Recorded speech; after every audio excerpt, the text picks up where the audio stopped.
Me da un enorme gusto poder saludarle. Muchas gracias por estar con nosotros.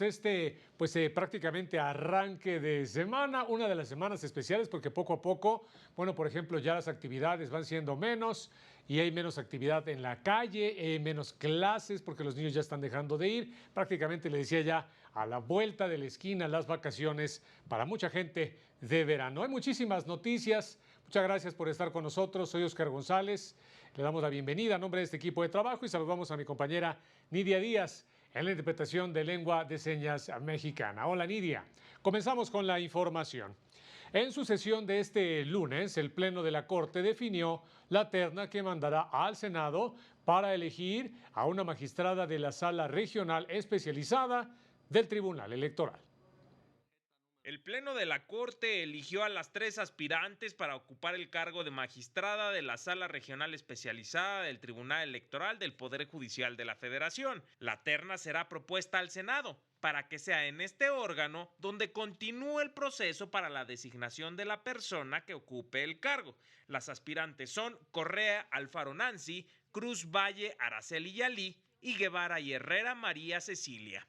Queda en este sentido aprobada la terna en términos del inciso A del artículo 179 de la Ley Orgánica del Poder Judicial de la Federación.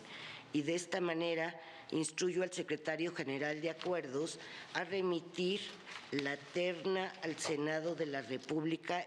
En la sesión comparecieron las 6 mujeres que habían avanzado en el proceso. Comparecieron ante el Pleno y posteriormente, por sorteo, ministras y ministros plantearon diversas preguntas en temas como juzgar con perspectiva de género en materia electoral, la obligación de juzgar con perspectiva intercultural, sobre la calificación de actos anticipados de campaña, el uso de redes sociales en relación con una contienda equitativa, entre otros. La Sala Regional Especializada resuelve los procedimientos sancionadores sobre la violación a normas que regulan el acceso a radio y televisión de los partidos y candidatos, la aplicación imparcial de recursos públicos, la propaganda de entes públicos, propaganda electoral, así como actos anticipados de precampaña y campaña. Para el canal del Poder Judicial de la Federación, Mario López Peña. La ministra presidenta de la Suprema Corte y del Consejo de la Judicatura Federal, Norma Lucía Piña Hernández, aseguró que la fortaleza del Poder Judicial se sustenta en la vocación de sus juzgadores, en la unidad y en el compromiso y la responsabilidad con que actúan de cara a las personas. Durante un encuentro que sostuvo con juzgadores del estado de Morelos, afirmó sentirse orgullosa de pertenecer a la Judicatura Federal, al tiempo que reconoció el compromiso de los juzgadores federales, de quienes dijo son autónomos e independientes. Recordó también que las y los consejeros de la Judicatura Federal, al igual que ella, permanentemente visitan los diferentes circuitos judiciales para conocer de primera mano las necesidades y problemáticas que enfrentan. En esta ocasión hablaron de los desafíos que tienen que sortear cada día al impartir justicia de calidad, cercana a la sociedad y de forma transparente. La ministra agradeció la retroalimentación que recibió, dijo, porque solo conociendo de primera mano la problemática de cada circuito se pueden adoptar acciones a la medida. Y la primera sala de la Corte determinó que no procede desechar de plano el incidente de daños precisamente y de prejuicios, cuando, en todo caso, la tercera interesada solicita un monto mayor al que se estableció en la garantía. Esto, de acuerdo con la correcta interpretación del artículo 156 de la Ley de Amparo. Un reclamo por un monto mayor al de la garantía no justifica de plano el desechamiento del incidente, bajo el argumento de que excede la materia de este, toda vez que precisamente la comprobación de esta cantidad es la cuestión a resolver de fondo en el asunto, lo cual no puede prejuzgarse en un acuerdo inicial. Por todo este motivo, la sala revocó los acuerdos impugnados y devolvió el asunto al juzgado de distrito de conocimiento para que se pronuncie sobre la admisión o no de los incidentes, pero prescindiendo de desecharlos con base en que precisamente la cantidad reclamada es superior al monto de la garantía. En otros temas, en la Escuela Federal de Formación Judicial se puso en marcha un seminario sobre derechos colectivos, esto para operadores del nuevo sistema de justicia laboral. En México habrá más de 30,000 contratos colectivos de trabajo que cumplieron con todo el proceso de legitimación conforme a lo establecido en la última reforma laboral. Así lo dio a conocer el director general del Centro Federal de Conciliación y Registro Laboral, Alfredo Domínguez Marrufo, durante la inauguración del Seminario de Derecho Colectivo que organizó la Escuela Federal de Formación Judicial. Aprovecho para informar en esta inauguración que estamos llegando ya el día de hoy a 23,000 contratos colectivos de trabajo que han obtenido su constancia de legitimación, pero tenemos en el horno todavía cerca de 7,000 procesos por dictaminar y todavía 2,000 consultas programadas. De tal forma, y esto puede ser también un anuncio, una primicia, de que seguramente llegaremos a más de 30,000 contratos colectivos de trabajo realmente legitimados y respaldados por las y los trabajadores de este país.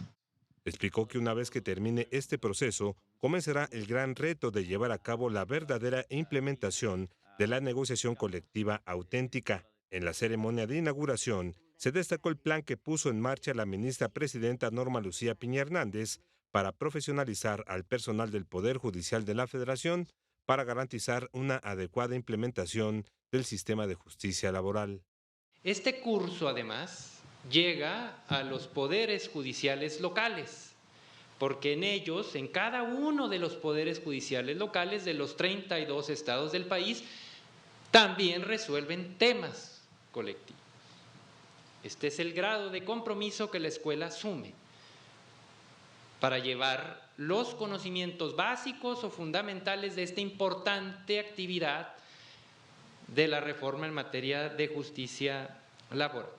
Estoy segura que en este espacio académico, en este espacio de reflexión, seguiremos contribuyendo a la implementación exitosa de la reforma laboral. Para el canal del Poder Judicial de la Federación, Juan Carlos González. Muchas gracias, Juan Carlos. En tanto, el consejero de la Judicatura Federal, Alejandro Sergio González Bernabé, se pronunció a favor de abordar el tema de la discapacidad desde la perspectiva de género. Esto para evitar que las más de 580,000 personas con alguna discapacidad en el país sigan sufriendo doble discriminación. Indicó que si bien existen importantes sentencias de la Corte que reconocen, por ejemplo, la capacidad jurídica de estas personas, el derecho a una vida independiente, a la participación política, el acceso al empleo y el derecho a la igualdad, es indispensable impulsar acciones que garanticen su pleno desarrollo. Por ello, la necesidad de consolidar verdaderas acciones afirmativas aplicadas como políticas públicas que compensen las condiciones de desigualdad y discriminación de ciertos sectores poblacionales. Indicó que en el caso del Poder Judicial Federal se han impulsado diversas acciones para garantizar los derechos de las personas cuidadoras y de las personas con discapacidad. Implementar políticas judiciales de conciliación laboral entre las y los trabajadores del Poder Judicial de la Federación, a manera que puedan seguirse desarrollando en la carrera judicial y mantener las labores de cuidado a su cargo de hijas e hijos con discapacidad. Ahorita estoy en mi calidad de consejero presidiendo carrera judicial y estamos tratando, voy a proponer a la escuela que tratemos de impulsar un concurso específico para personas con discapacidad o con cuidados de personas con discapacidad. Este lunes, el consejero de la Judicatura Federal, Sergio Javier Molina Martínez, encabezó la ceremonia de inauguración del Centro de Justicia Penal Federal de Jalapa, Veracruz, en donde destacó la importancia de velar por la presunción de inocencia como garantía de libertad y verdad. Aseguró que también es una garantía de seguridad y de defensa social, lo que se traduce en la confianza de los ciudadanos en el sistema de justicia. Precisó que el Consejo ha impulsado la consolidación de una cultura de la legalidad y de respeto a las garantías de todas las personas. Asimismo, dio a conocer que en los últimos 12 meses han ingresado a este centro 791 asuntos, ha realizado 1,278 procedimientos de ejecución y celebrado 2,869 audiencias. Noche lluviosa en la capital de la República Mexicana.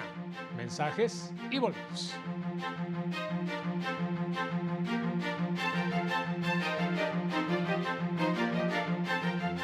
Al regresar, buscan empoderar a mujeres migrantes a través del emprendimiento.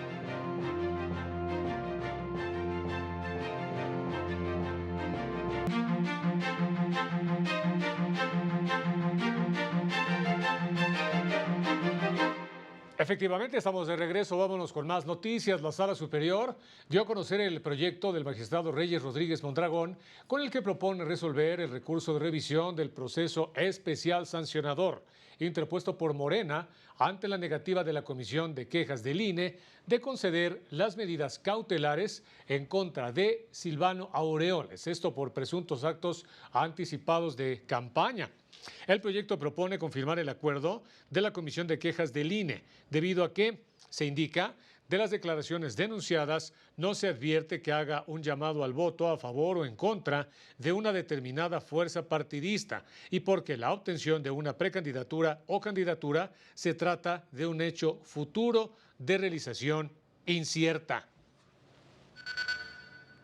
La Comisión Mexicana de Promoción y Defensa de los Derechos Humanos presentó el informe 2022 sobre desplazamiento forzado interno en el país. La violencia armada y el crimen organizado son las principales causas del desplazamiento interno en México. De acuerdo con un informe presentado por la Comisión Mexicana de Defensa y Promoción de los Derechos Humanos, en 2022 se documentó el desplazamiento de 9.602 personas en 25 episodios ocurridos en 7 estados del país. Chiapas es la entidad en la que se registró mayor incidencia. Chiapas representa el 48.3% del total de las víctimas de desplazamiento del año pasado, casi la mitad. Y además en Chiapas se presentaron las 3 causas principales de desplazamiento que va. Michoacán, Zacatecas, Chihuahua, Guerrero, Oaxaca y Tamaulipas son entidades en las que también se documentaron movilizaciones masivas. Agregaron que hasta diciembre de 2022 se registraron 386.197 personas en situación de desplazamiento interno. Para 2022 registramos el retorno de apenas 284 personas a sus lugares de origen, mientras que 9.318 personas, según nuestro ejercicio, continúan en una situación de desplazamiento. Lamentaron que Chiapas concentra los episodios que afectan principalmente a población indígena y no hay información suficiente sobre el destino de las personas obligadas a salir de su lugar de origen. Para el canal del Poder Judicial de la Federación, Laura Murillo. Muchas gracias, Laura. Y bueno, pues Naciones Unidas, en coordinación con autoridades mexicanas, lanzó una campaña para empoderar a mujeres migrantes a través del emprendimiento. Emprender en México es más difícil para las mujeres que para los hombres. Datos del INEGI revelan que por cada 100 mujeres, solo 46 están en el mercado laboral, comparado con 76 trabajadores por cada 100 hombres. Estos retos se incrementan para las mujeres migrantes, quienes no están exentas de la distribución desigual de las tareas de cuidado, ya que si viajan con su familia o la dejan en sus países de origen, siempre tienen la tarea de proveer y cuidar. Las tareas de cuidados asignadas a las mujeres son tareas que sin duda obstaculizan por su desigual distribución entre mujeres y hombres, pero también entre familias, mercado y Estado, una verdadera libertad y oportunidad para que las mujeres puedan ingresar al mercado laboral. Visibilizar el impacto positivo que tiene la fuerza femenina migrante en materia económica fue el objetivo de la campaña Emprendedoras sin Fronteras, impulsada por la Organización Internacional del Trabajo en conjunto con ONU Mujeres e InMujeres. Busca que en los países de tránsito y destino como México se desarrollen oportunidades laborales dignas a través del fortalecimiento de sus emprendimientos. Se estima que las mujeres tienden a enviar como remesas una mayor proporción de sus ingresos, casi el 20% más, y que lo hacen de manera regular y consistente, incluso considerando que ellas suelen ganar menos que los hombres. Indicaron que las mujeres emprenden más que los hombres. Sin embargo, en México, 82% de los emprendimientos liderados por mujeres están en el sector informal. Para el canal del Poder Judicial de la Federación, Lorena Sánchez Cabrera. El magistrado presidente del Poder Judicial de la Ciudad de México, Rafael Guerra Álvarez, aseguró que la paz social del país se alcanza con la justicia. Durante un encuentro que sostuvo con impartidores de justicia del sistema procesal penal acusatorio, le recordó que son ellos los garantes de la ley en beneficio de la sociedad. En el encuentro refrendó su apoyo a la carrera judicial y recordó que todos los magistrados que han sido nombrados durante su gestión provienen de esta. La alcaldía Cuauhtémoc firmó un acuerdo con diversas agrupaciones para el retiro de infraestructura de telecomunicaciones que está en desuso. Con el propósito de mantener un entorno urbano limpio, ordenado y seguro en la alcaldía Cuauhtémoc, se firmó un convenio de colaboración entre esta demarcación, Canieti y Anatel. Debemos poner orden y debemos poner disciplina en la alcaldía Cuauhtémoc. Y si estamos diciendo que somos la cuarta potencia a nivel nacional, generamos el 4.6% del Producto Interno Bruto. Este convenio de colaboración con la alcaldía para ordenar, reacomodar o retirar el cable aéreo en desuso o cualquier otra infraestructura de telecomunicaciones, así como para el despliegue eficiente de esa misma infraestructura. Indicaron que a través de este convenio se beneficiará a más de 550,000 habitantes de esta zona, quienes podrán acceder a la tecnología de la información y comunicación con un servicio más eficiente. Señalaron que este acuerdo garantiza el derecho a una vida segura a las personas que habitan y visitan esta alcaldía, considerada la más importante de la Ciudad de México. No solo es un gran centro económico y financiero, por los bancos, empresas, hoteles, embajadas que están aquí, sino porque la red neurálgica de telecomunicaciones del país llamado México está ubicada en esta alcaldía. Para el canal del Poder Judicial de la Federación, Rosy García. La Presidencia de la República dio a conocer en el Diario Oficial de la Federación el decreto por el que expropia 1,521.1 hectáreas del municipio de Felipe Carrillo Puerto en Quintana Roo. Esto para destinarlas a la construcción de la base aérea militar y el aeropuerto internacional de Tulum, que será operado, se indicó, por la Secretaría de la Defensa. Detalla que de acuerdo con los avalúos del Instituto de Administración y avalúos de bienes nacionales, la indemnización por el terreno es de 433,515,000 pesos. Como parte precisamente esto del convenio de ocupación previa, señala, la Sedena ya realizó el depósito de dicha cantidad ante el Fideicomiso Fondo Nacional de Fomento Ejidal. Vámonos a las breves de México.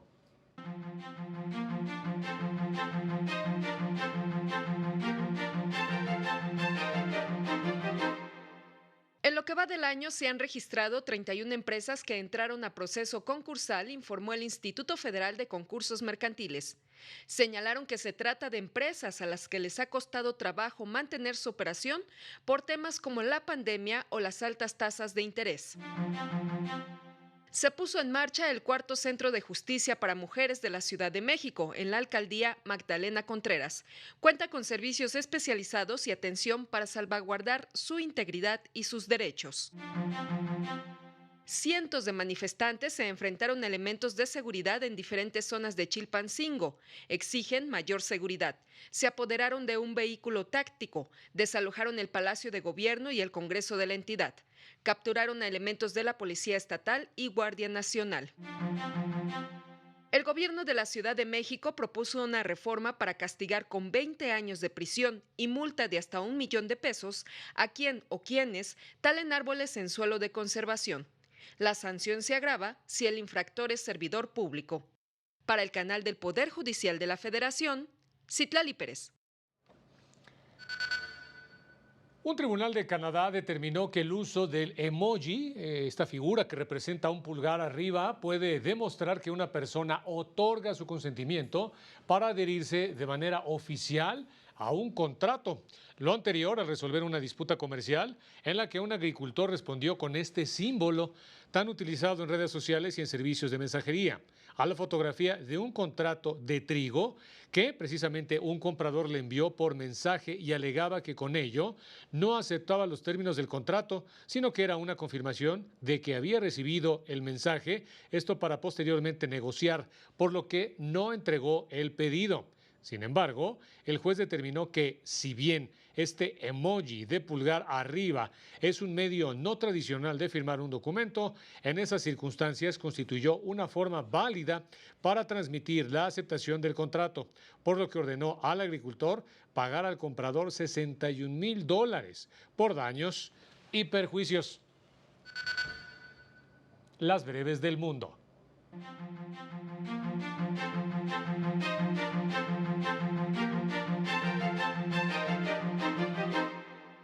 El Parlamento de Israel aprobó en la primera de 3 votaciones el proyecto de ley para limitar el poder de supervisión de la Suprema Corte. Las protestas por este hecho no cesan, mientras que el primer ministro Benjamin Netanyahu afirma que el autorizarlo será por el bien de la democracia. Las mujeres embarazadas, niños y adultos mayores son los principales afectados por la inseguridad alimentaria en Venezuela, donde más de 800,000 personas están en riesgo de desnutrición. Algunas personas sobreviven gracias a donaciones o cultivos, mientras que realizar las 3 comidas al día es un reto.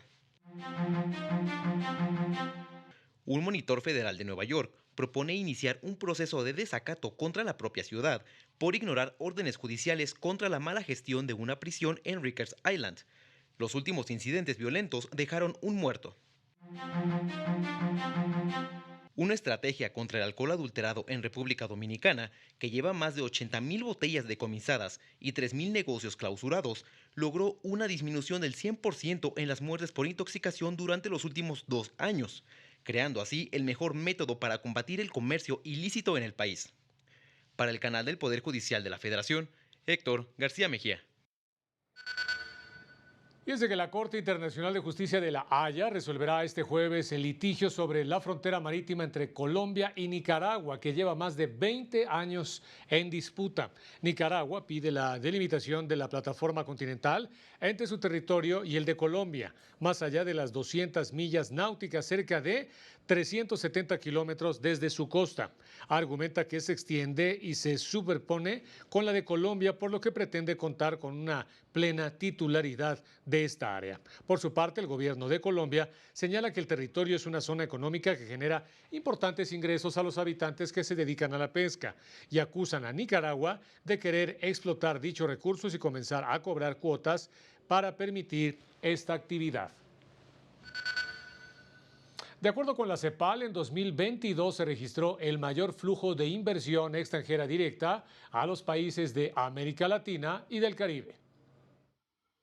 La inversión extranjera directa en América Latina y el Caribe aumentó 55.2% en 2022, con 224.579 millones de dólares, alcanzando su máximo valor histórico, informó el secretario general de la CEPAL, José Manuel Salazar Girinax. Al presentar los resultados del informe anual, la inversión extranjera directa en América Latina y el Caribe, dijo que después de Brasil, México ocupó el segundo lugar como destino de los recursos. Uno de los principales resultados, si no el principal, es que se registraron las máximas entradas de inversión extranjera directa en la historia de la región desde que se tienen estadísticas.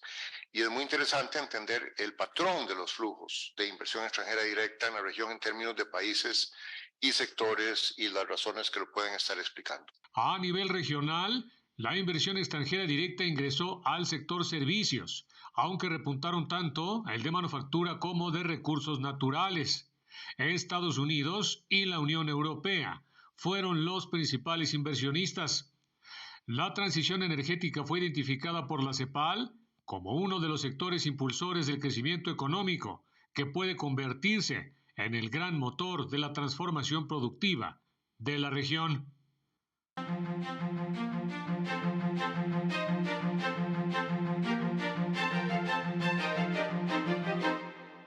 El tipo de cambio se ubicó en 17 pesos con 6 centavos por dólar, de acuerdo con información del Banco de México. El INEGI informó que en mayo disminuyó 0.4% el número de visitantes extranjeros en México respecto al mes previo. Sin embargo, respecto a mayo de 2022, la llegada de visitantes aumentó 14.2%, sumando 26 avances consecutivos, e ingresaron más de 2.299 millones de dólares en mayo. En los primeros 5 meses del año, 1 de cada 2 kilogramos de granos básicos fue importado. Según datos del Grupo Consultor de Mercados Agrícolas, 56% del maíz, trigo y frijol, entre otros, consumido en el país, fue comprado en el extranjero, mientras que la importación de granos básicos ascendió a más de 14 millones de toneladas. En mayo, el gasto gubernamental aumentó 24.2% respecto al 2022, mientras que en los últimos 12 meses la deuda creció 826,000 millones de pesos, alertó el Centro de Estudios Económicos del Sector Privado. De acuerdo con su análisis semanal, los subsidios aumentaron 12.8%, la inversión física 11.5% y las pensiones y jubilaciones 2.4%. Para el canal del Poder Judicial de la Federación, Lilian Moreno. Muchas gracias, Lilian. Oiga, informarle que el próximo miércoles, miércoles 12 de julio a las 19:30 horas, se estrena en la señal del canal de televisión del Poder Judicial de la Federación el documental La Primera Toga, que recupera la memoria de Ascensión Chiribella, la primera mujer en obtener el título de licenciada en Derecho en España en 1893. Este documental, que fue realizado por Almudena Verdés, narra la historia de una mujer adelantada a su tiempo y que luchó por los derechos de la mujer en una época en donde no tenían derecho al voto ni tampoco acceso a la educación. El documental ganó el segundo certamen audiovisual iberoamericano de divulgación cultural y científica en la categoría de largometraje documental. Invitarlo a mantenerse, como siempre, en la señal del Poder Judicial de la Federación, donde este martes, siga la sesión del Pleno de la Suprema Corte. Se tiene, entre otras, previsto analizar y resolver 3 acciones de inconstitucionalidad. Entre ellas, se destaca una en la que se pide invalidar diversas disposiciones de las leyes orgánica del Municipio Libre, del Poder Legislativo, del Tribunal Electoral y de Justicia Electoral de San Luis Potosí, así como también una más en la que se piden invalidar diversas disposiciones de la Ley de Centros Penitenciarios de la Ciudad de México. Ya nos vamos, soy Oscar González, como siempre, muchas gracias por su compañía. Pásela bien, nos vemos en la próxima.